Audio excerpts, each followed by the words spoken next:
Welcome to Chapter 70 of the Kinsmen Die podcast, home of fantasy fiction based on Norse mythology that's written and read by me, Matt Bishop. In this podcast, I read my first novel, Kinsmen Die, one chapter at a time. And with each episode, when it makes sense, I provide some commentary about the source materials I've referenced in the text. There are 23 chapters left in the book. We are nearly there, just as blind Hodr, the son of Odin and Frigg, is nearly back in Gladsheim. When we last were with him, he left his fiancee Alara in Ifington. He had been given a magic spear by the smith Lopt. When Hodr holds that spear, he can see again. Hodr told Alara about the spear and offered to share the fruit of Yggdrasil with her. It would keep them both young as long as they ate it. However, Alara refused the offer. So, Hodr has to choose between continued life and eventual death with Alara or a long life without her. Lopt had offered to take Hodr to Gladsheim. Lopt was bringing another shipment of weapons to the Einherjar, and Hodr decided to take him up on that. So Hodr is returning to Gladsheim to patch things up with his family and maybe ask his father to give fruits to everyone in Alara's family, including Alara herself. And that's where we find him now, on the road again. Chapter 70, Hodr. After a couple of nights on the road to Gladsheim, Hodr had grown thoroughly tired of the rumble and scrape of the iron-bound wheels of the smith's cart on the roadstones. The relentless sound had driven him inward and made him dwell on his failed attempt to persuade Alara to share Yggdrasil's fruit with him, and that same fruit now rode heavy in the bag looped around his shoulders. He still wasn't entirely sure why he'd decided to visit his father, except that it felt right to end what troubled him before trying to start something new. Whatever that might end up being, which, in a way, he supposed, answered his own question. "So quiet, Jarl Hodr," Lopt said. "Don't call me that," he said reflexively. He still hadn't donned his gold arm ring. It hung by a cord around his neck. All of the Jarls and Sons of Odin wore the same ring, a heavy, doubled loop of braided gold, one end a wolf's head, the other a raven's. It was a copy of Draupnir, the arm ring Odin wore. "My apologies," Lopt said. "But I don't know what else to call you. With every mile we draw closer to Gladsheim, you grow that much more gruff than you were in Ifington. It doesn't suit you, my friend." Didn't it? In Ifington, he'd been free of his family and his past, though, were he honest, he'd often felt its shadow looming. Family and past both, like an approaching storm on a hot summer's day. He'd left Gladsheim blind and furious, but he was returning with his sight, if not healed, then replaced was maybe the best word. And his anger? As he sat, jostled and bounced by the cart, listening to the dull clunk of spears and swords, he didn't feel any of that same rage that he'd taken with him from Gladsheim. One of the cart's wheels banged hard against the road and jarred him to say, "I'm not a true Jarl, Lopt. I don't rule a district." Lopt flicked the reins, the leather slapping against the broad back that loomed hazily before Hodr's half-seeing eyes. "Maybe, but you're still one of the Allfather's sons. That commands respect, as do your deeds in the last war. You should wear that arm ring I've noticed beneath your shirt, with pride." "Pride?" Hodr laughed. "People don't want crippled heroes, especially if they're an Odin son." With his blind eyes, he could see the lean gray shapes looming tall beside the road, with leafless fingers intertwined like bones on a battlefield. He rolled his new spear, the smith's gift, between his hands. "Yet as I hold this spear and see even this horse's ass in front of me, the one that broke my skull, I believe, I thank Aegir that our paths crossed, the horse and yours." He thumped the spear's butt against the planks of the cart beneath his feet. "My father will ask how you came by its runes, you know. Are you prepared for that?" The cart creaked and rumbled down the road for a long time before the smith flicked the reins and asked, "Do we have to tell him?" Hodr laughed. "You've never met my father, have you? My friend, the moment he sees this spear, he'll notice the runes. I've no gift for magic, but he taught me the runes he knows. Most of the ones you used, I don't recognize. He'll insist on knowing where you got them." In Hodr's spear granted sight, Lopt looked as if he were spun from gray clay.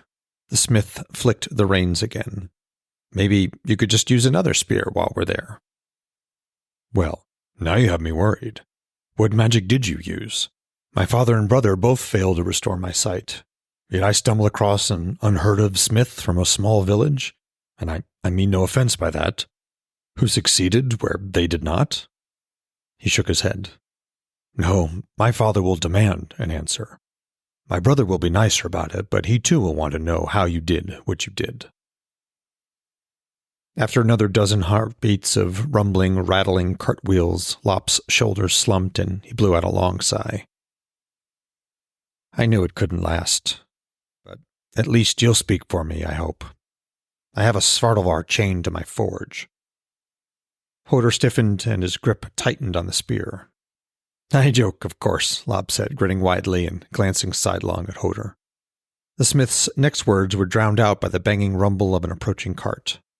This close to Gladsheim, and with midwinter only 2 nights away, many traders were heading home.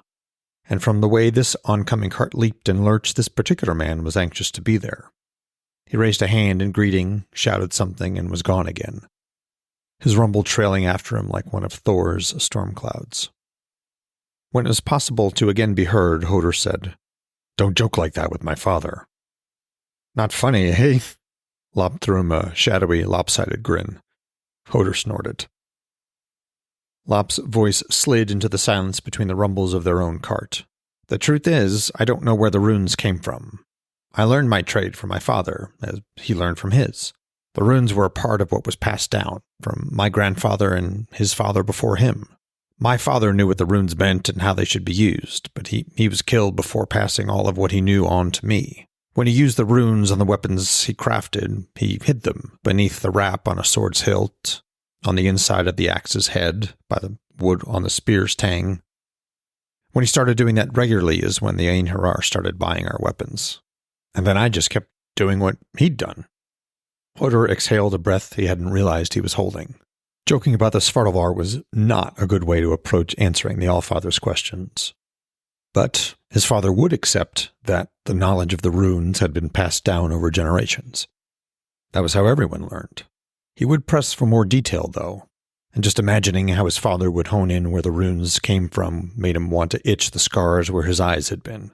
Instead he asked, "Who among the Einherjar accepts delivery of your weapons?" "Their quartermaster, a man named Gerlaker. You know him?" "Know a man who'd probably been a baby when he'd last been in Gladsheim?" Hodr snorted. "I might have known his mother or father. Who commands the Einherjar now?"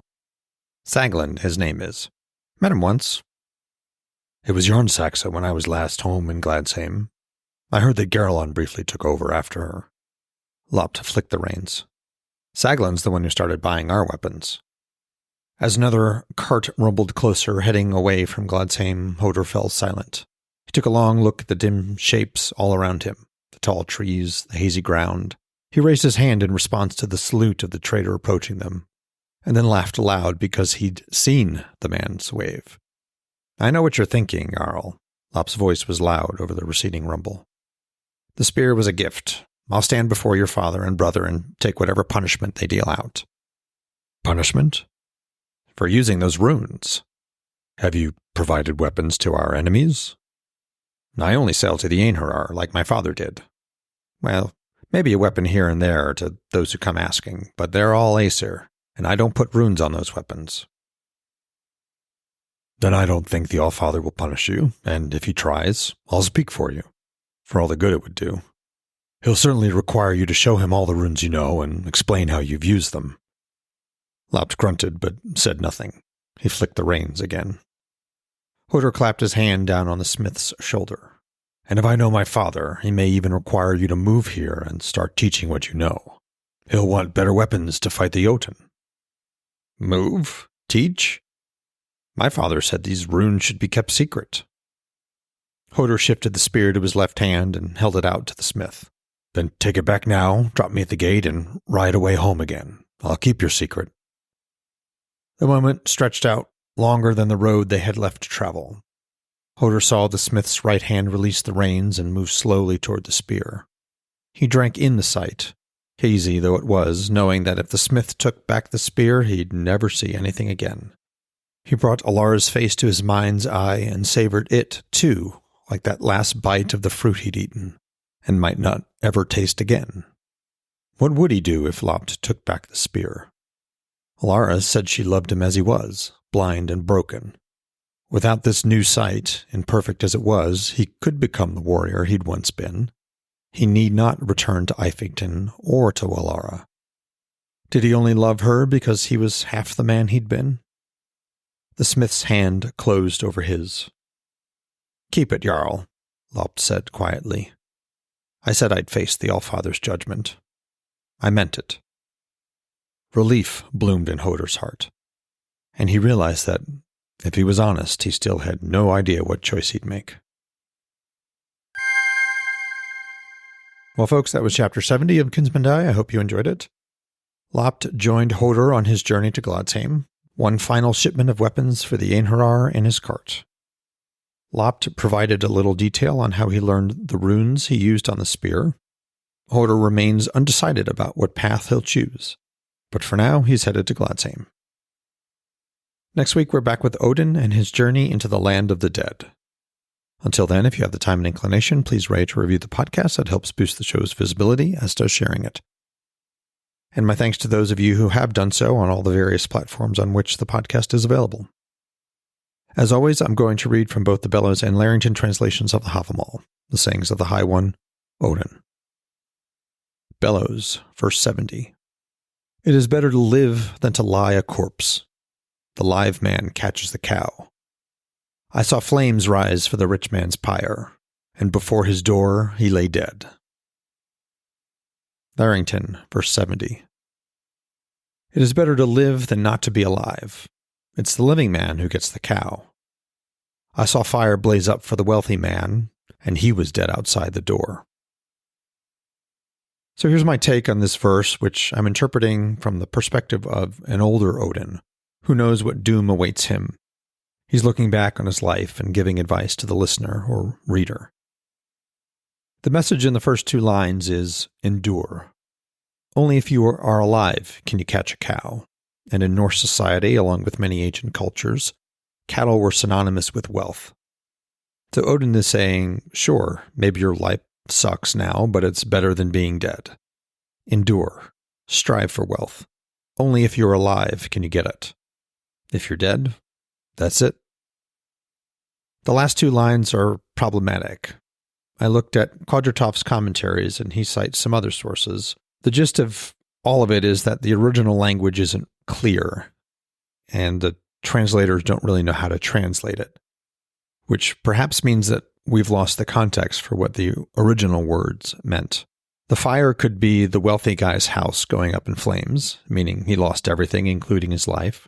Or maybe it's a fire honoring the passage of the wealthy guy who, being dead, can no longer enjoy all the wealth he had. And that makes a bit more sense because it contrasts with the first two lines. But typically, wealthy people were buried with their precious belongings in the belief that they could still use them. Kings and jarls were buried in barrows or inside mountains where they lived on. Or sometimes the dead came back, the Draugr, and tormented the living. And we see this type of burial practice all across ancient cultures. And I think, and this is just my opinion, and how I'm kind of looking at the Havamal and Norse mythology from this linear chronology that I've developed for the myths, that Odin is looking back from a point at the end of his life. He's seen his death. He knows it's still coming, and he can't see beyond his own death. For him, death is the end. So, wealthy or poor, and Odin has been both, it is better to be alive, always, than it is to be dead. And what he wants to do is keep on living, so he's at least got a chance to catch that cow. Thanks for listening.